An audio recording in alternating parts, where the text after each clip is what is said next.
البحث الأول في بيان طريق البحث وترتيب التبعی في التقدیم والتأخیر۔ پہلی بحث طریقۂ بحث کے بیان میں، یعنی بحث کیسے کی جاتی ہے، اس کا طریقہ کیا ہے، اور تقدیم و تاخیر میں اس کی ترتیب طبعی کیا۔ فلنشرح اے لما فرغنا من بیان المقدمتی و بیان اجزاء البحث، فلنشرح بعد ذکر التعریفات و بیان اجزاء البحث فی الابحاث، یعنی جب ہم مقدمہ کے بیان اور اجزائے بحث کے بیان سے فارغ ہوئے تو تعریفات کو ذکر کرنے کے بعد اور اجزائے بحث کو بیان کرنے کے بعد اب ہم ابحاث کو شروع کرتے ہیں۔ وحیات ساتن، اور ابحاث 9۔ البحث الاول فی بیان طریق البحث و ترتیبہ الطبعی، پہلی بحث طریق بحث اور تقدیم و تاخیر میں اس کی ترتیب طبعی کے بیان میں، یعنی بحث کی ترتیب کیا ہونی چاہیے۔ ترتیب کا معنی لغت میں ہے جعل کل شیء فی مرتبۃ، ہر شے کو اس کے مرتبے میں کرنا، اسے کیا کہتے ہیں؟ ترتیب لغت، یعنی جس کا جو مرتبہ اور مقام میں ہے اس کو وہی جگہ دے دینا۔ مثلا جو سب سے زیادہ نمبر لے آئے تو اس کا مرتبہ اور مقام یہ ہے کہ اسے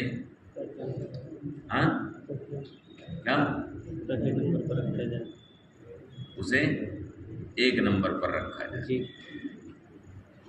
اور اس کے بعد جس کا نمبر ہے اسے 2 نمبر پہ رکھا جائے۔ تو لغت میں ترتیب کا مطلب ہے کہ ہر شے کو اس کے مرتبے میں کر دینا، اور اصطلاح میں ہو سکتا آگے والوں کو ٹھنڈک لگ رہی ہے،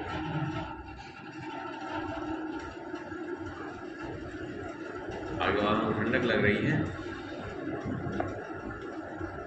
اور اصطلاح میں ترتیب کہتے ہیں جعل الاشیاء المتعددہ بحیث یطلق علیہا الاسم الواحد،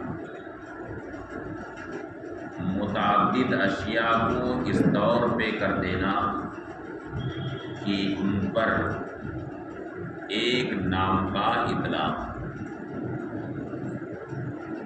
متعدد چیزوں کو اس طور پہ کر دینا کہ ان پر ایک نام کا اطلاق۔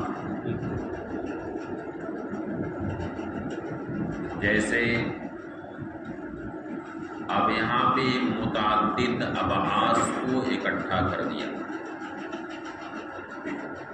اور اکٹھا کرنے کے بعد ایک نام رکھ دیا۔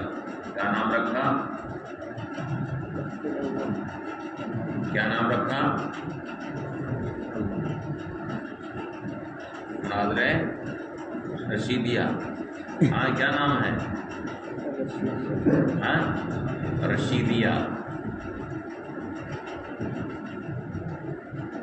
فی الاصطلاح، اور اصطلاح میں متعدد اشیاء کو اس طور پہ کر دینا کہ ان پر ایک نام کا اطلاق ہو، وَيَكُونُ لِبَعْضِهَا نِسْبَةٌ إِلَى الْبَعْضِ بِالتَّقْدِيمِ وَالتَّأْخِيرِ، اور بعض کو بعض کی طرف تقدیم و تاخیر کی نسبت۔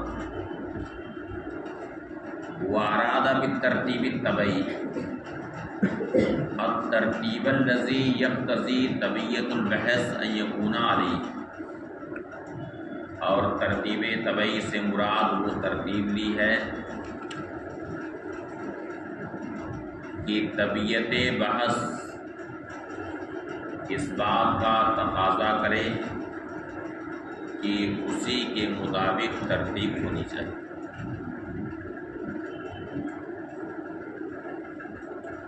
طبیعت بحث اس بات کا تقاضا کرے کہ بحث اسی کے مطابق ہونی چاہیے۔ اب وہ ترتیب طبعی کیا؟ تو فرمایا کہ وَهُوَ مَا فَصَّلَهُ بِقَوْلِهِ، یہ وہ ہے جس کی تفصیل اپنی اس قول سے کی۔ يَلْتَزِمُ الْخَصْمُ الْبَيَانَ بَعْدَ الْاِسْتِفْسَارِ، تو اس کی ترتیب یہ ہوگی کہ سب سے پہلے مناظرہ کا موضوع طے ہونا چاہیے، کہ مناظرہ کا موضوع کیا رہے گا۔ پھر اس کے بعد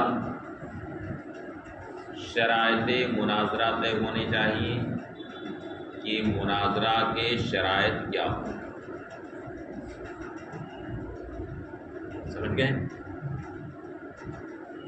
اس کے بعد پھر دونوں طرف سے مناظر کون ہوگا اسے نامزد ہونا چاہیے،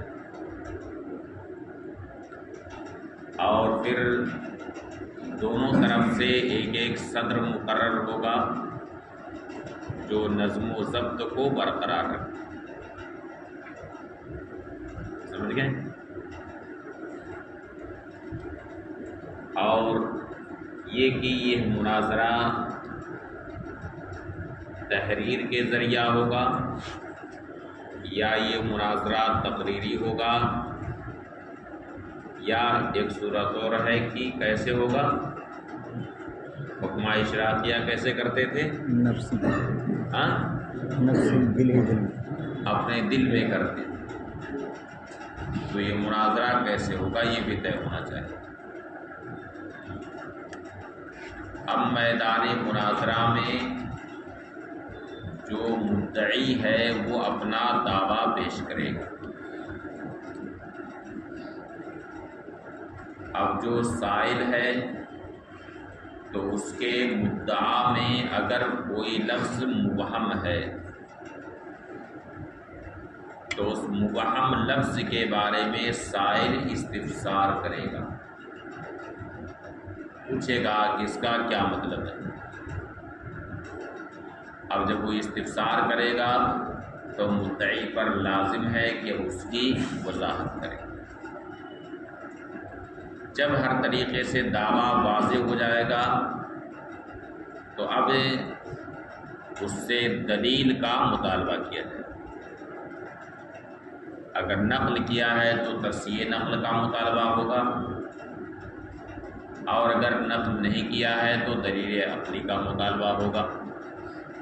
سمجھ گئے؟ یلتزم الخصم البیان بعد الاستفسار، خصم استفسار کے بعد بیان یعنی وضاحت کا انتظام کرے گا۔ اے بعد ما یطلب بیانہ، یعنی بعد اس کے کہ اس کا بیان، اس کی وضاحت طلب کر دی جائے، یعنی مدعا کی تائید، تو ایسی صورت میں اسے بیان کرنا اس مدعی پر لازم۔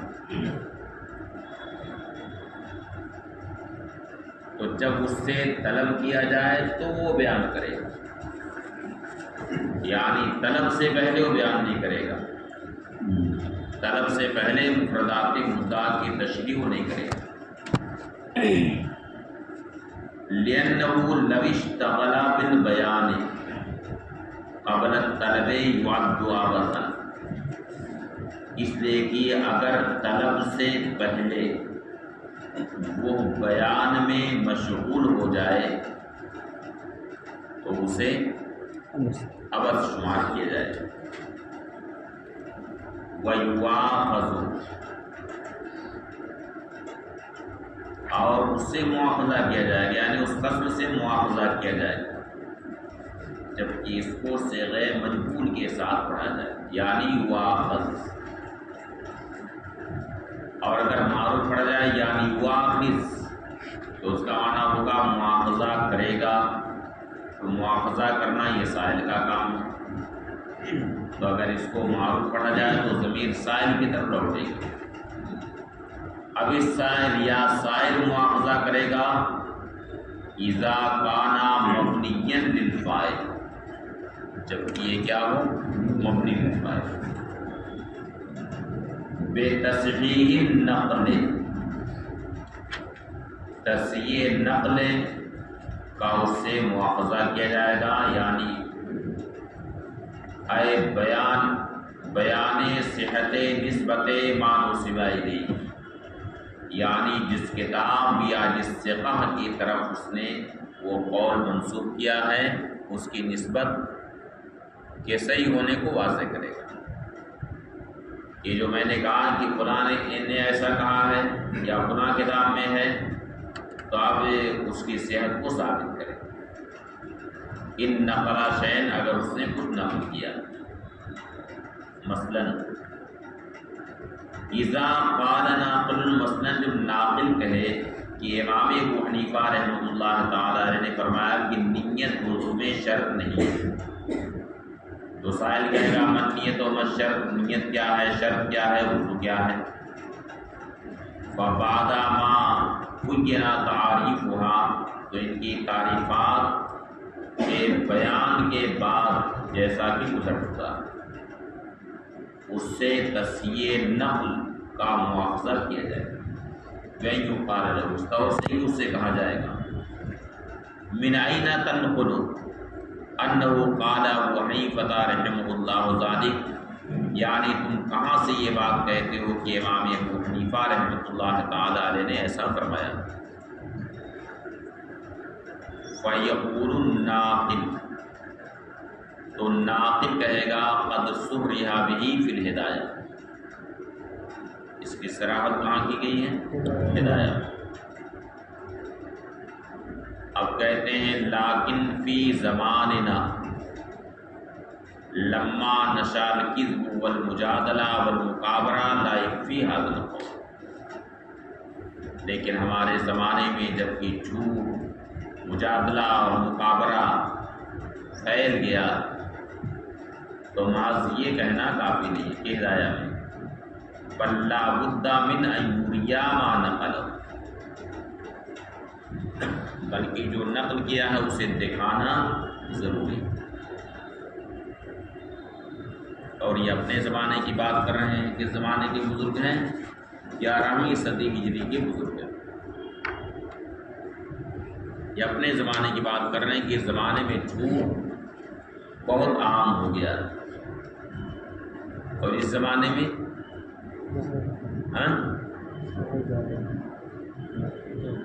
اس زمانے میں تو اور زیادہ جھوٹ عام ہے. اس لیے اس زمانے میں بھی کتاب دکھلانا ضروری. اور اب یہ زمانہ ایسا ہے کہ صرف ایک نسخہ بھی دکھانا کافی نہیں، بلکہ اور بھی نسخے اسے دکھانے پڑیں گے، اس لیے کہ اب یہ زمانہ ایسا ہو گیا ہے کہ کتابوں میں تبدیلیاں ہو رہی ہیں، اس لیے کئی نسخوں کو دکھانا پڑے گا.